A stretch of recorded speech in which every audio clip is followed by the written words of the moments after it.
नमस्कार विद्यार्थी मित्रांनो, स्पर्धा परीक्षा या यूट्यूब चॅनलमध्ये आपलं सर्वांचं सहर्ष स्वागत. मित्रांनो, स्पर्धा परीक्षेच्या दृष्टीनं जिथं मॅथ विषय आहे तिथं नित्य समानता या पाठावर अशी काही एक्झाम्पल्स येतात. जनरली या पाठावरची उदाहरणे विद्यार्थ्यांना अवघड वाटतात. याची कारणं काय आहेत बघू. एकतर या पाठावरची उदाहरणे ही सूत्रावर आधारित असतात आणि सूत्र जरी काही वेळेला पाठ असली म्हणजे विद्यार्थ्यांच्या सूत्रपाठ असलीच तरी सुद्धा त्यांना योग्य वेळी योग्य त्या सूत्रांचं ऍप्लिकेशन करता येत नाही. असो, हे पहा, 8वी NMMS स्कॉलरशिप किंवा इस्रो सारख्या परीक्षांमध्ये असली गणितं एक विचारली जातात. पहा, पुढील राशीचे अवयव कोणते. इथं एक राशी दिली आहे आणि त्या राशीचे अवयव आपल्याला विचारले. मित्रांनो, मी या उदाहरणाचे मुद्दामून ऑप्शन घेतले नाही, कारण ऑप्शन लेंदी होते. आपल्याला कमीत कमी वेळेत उत्तर आणता येईल, फक्त काही ट्रिक फॉलो करायची. पहा, सर्वप्रथम वर दृष्ट्या पाहता आपल्याला एक लक्षात आलं की ही वर आपल्याला घन राशी दिसते. 27 ही हा घन आहे, 64 हा सुद्धा घन आहे, त्यानंतर इथं पण x वर घन आहे, इथं पण x घन आहे. याचा अर्थ काय, ह्या घन रूपातल्या राशी आहेत. बघूया मग आपण या घन रूपातल्या राशी ज्या आहेत त्यांना आपण त्याच्या मूळच्या रूपात नेऊ. म्हणजे काय, 27 चा घन कोणाचा घन आहे, 27 चे घनमूळ म्हणजे 27 कोणाचा घन आहे, 3 चा. त्यानंतर x घनचं घनमूळ x, याचा अर्थ 3x चा घन मायनस, तसं इथं पण पाहूया आपण, 64 कशाचा घन आहे, 64 4 चा घन आहे, म्हणजेच काय, 64 चे घनमूळ 4 आपण x घन म्हणजेच हे कशाचा घन आहे तर x चा. म्हणजे दुसरी राशी जी b स्वरूपातली आपण मानत असतो सूत्राच्या रूपात, त्यावेळेस ती राशी आली 4/x चा क्यूब. मग नित्य समानतेमध्ये एक सूत्र आपल्याला माहिती, a चा घन मायनस b चा घन. या सूत्राचा विस्तार काय होत असतो, पहा, a मायनस b पहिल्या कंसामध्ये, इथं वजा असलं की लक्षात ठेवायचं पहिला कंस वजाचा, त्यानंतर दुसऱ्या कंसात a चा वर्ग अधिक ab अधिक b चा वर्ग. हे आपलं नित्य समानतेमधलं घनाच्या वजाबाकींचं हे सूत्र आहे. हा त्याचा विस्तार आहे. अगदी बघा, ह्या 3x ला a माना म्हणजे a चा घन, त्यानंतर या 4/x ला b माना म्हणजे a चा घन वजा b चा घन, याचा विस्तार. या विस्तारानुसार याचा आपण विस्तार मांडूया. चला तर बघा, a काय आपलं सूत्र सांगतंय, पहिल्या कंसात बघा, याचा विस्तार मी इथं मांडतोय. बघा, पहिल्या कंसात त्या दोन पदांची वजाबाकी. काय पहिलं पद, 3x मायनस b. b म्हणजे काय, 4/x. b म्हणजे 4/x. हा झाला पहिला कंस. दुसरा कंस बघा काय आहे ते, a चा वर्ग. a चा वर्ग, a काय आहे 3x, त्याचा वर्ग 3 चा वर्ग 9, x वर्ग, x चा वर्ग x वर्ग, प्लस प्लसला प्लस. काय म्हणताय परत, a इंटू b. a काय आहे आपलं 3x आणि b काय आहे आपलं 4/x. मग बघा, 3x आणि 4/x, 3x गुणिले 4/x. चला पुढं, प्लस प्लस 4/x म्हणजे b चा वर्ग करायचा आहे, 4/x चा वर्ग करायचा आहे, 4 चा वर्ग 16 छेद x चा वर्ग x वर्ग. सेपरेटली वर्ग मांडा त्यांचे. बघा, 4 चा वर्ग 16, x चा वर्ग x वर्ग. मित्रांनो, याला जर सिंप्लिफाय केलं तर एकच ऑप्शन आहे बघा, x गेट कॅन्सल.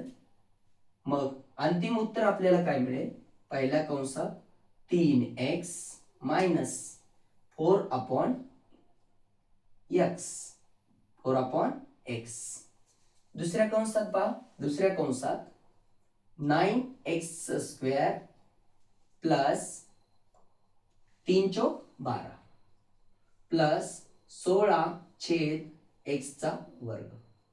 आता हेच आपलं उत्तर आहे. मित्रांनो, तुम्हाला काय करून दिलेलं असतं, पहा, ज्यावेळेस ऑप्शन असे दिलेले असतात त्यावेळेस तुम्हाला एकतर त्यांनी इथं कुठंतरी प्लस मायनस असं काहीतरी करून दिलेलं असतं. आपण फक्त तेवढं लक्षात ठेवायचं की प्लस मायनस करून देताना आपण कुठं फसू नये.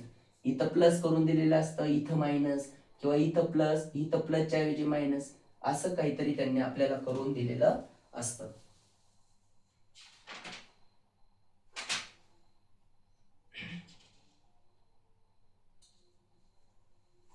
असो, आता आपण दुसरं एक्झाम्पल, हे याचं करेक्ट उत्तर. आता आपण पाहूया हे एक्झाम्पल. या एक्झाम्पल मध्ये पहा, 4.8 चा क्यूब प्लस 3.2 चा क्यूब. काही नाही, इथं प्लस आहे म्हणजे याला तुम्ही ए माना आणि याला तुम्ही बी माना. याचा अर्थ याचा विस्तार काय होईल, हे एक सूत्र असतं बघा, ए चा क्यूब प्लस बी चा क्यूब. याचा विस्तार काय होतो बघा, पहिल्या कंसात ए प्लस बी, दुसऱ्या कंसात ए चा square plus A B plus B चा, सॉरी इथं मायनस बघा, ए प्लस बी पहिल्या कंसात, दुसऱ्या कंसात A square minus A B plus B square. या विस्तारा सूत्रानुसार आपण याचा विस्तार मांडूया. काय होईल, हे ए आहे हे बी आहे, पहिल्या कंसात त्यांची बेरीज 4.8 प्लस 3.2, पहिला कंस झाला. दुसऱ्या कंसात ए चा वर्ग मीन्स 4.8 चा स्क्वेअर प्लस, सॉरी मायनस ए इंटू बी 4.8 इंटू 3.2 प्लस बी चा स्क्वेअर, बी काय आहे 3.2 चा स्क्वेअर. अशा पद्धतीनं हा आपला दुसरा कंस क्लोज होतो.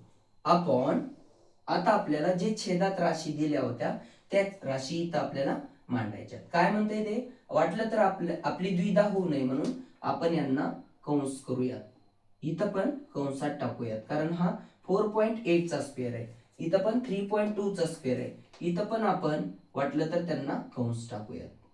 मग काय मिळालं पहा, जे छेदस्थानी आहे ते पण मांडा.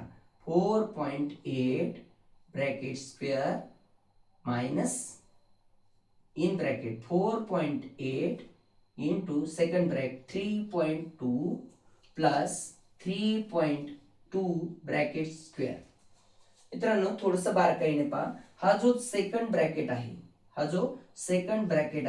हा सेकंड ब्रॅकेट आणि हा खालचा ब्रॅकेट तुम्हाला इक्वल दिसेल बघा. 4.8 चा स्क्वेअर, 4.8 इंटू 3.2, 4.8 इंटू 3.2, 3.2 चा स्क्वेअर, 3.2 स्क्वेअर, म्हणजे हा दुसरा ब्रॅकेट आणि हा खालचा ब्रॅकेट इक्वल आहे.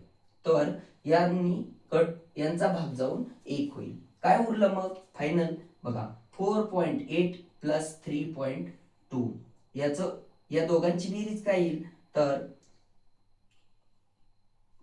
8 प्लस 2 0 पॉइंट बघा, 8 प्लस 2 10, 10 ला 0, हातचा 1 आला, 1 आणि 4, 1 आणि 3 4, 4 आणि 4 8. तर याचं काय उत्तर मिळालं 8.0. तर आपल्याला इथं ऑप्शन मध्ये पहा 8.0 मीन्स 8, म्हणजे ऑप्शन नंबर 3 हे आपलं करेक्ट आन्सर आहे. हे पहा मित्रांनो, दिसायला अवघड वाटत असलं तरी थोड्याशा ट्रिकनं आपण एक्झाम्पल सोडवले तर नक्की आपल्याला सोपे जातात. मित्रांनो, व्हिडिओ आवडला असेल तर स्पर्धा परीक्षा या यूट्यूब चॅनलला सबस्क्राईब करा, आपल्या मित्रांमध्ये शेअर करा, लाईक करा आणि कमेंट सुद्धा करा. धन्यवाद.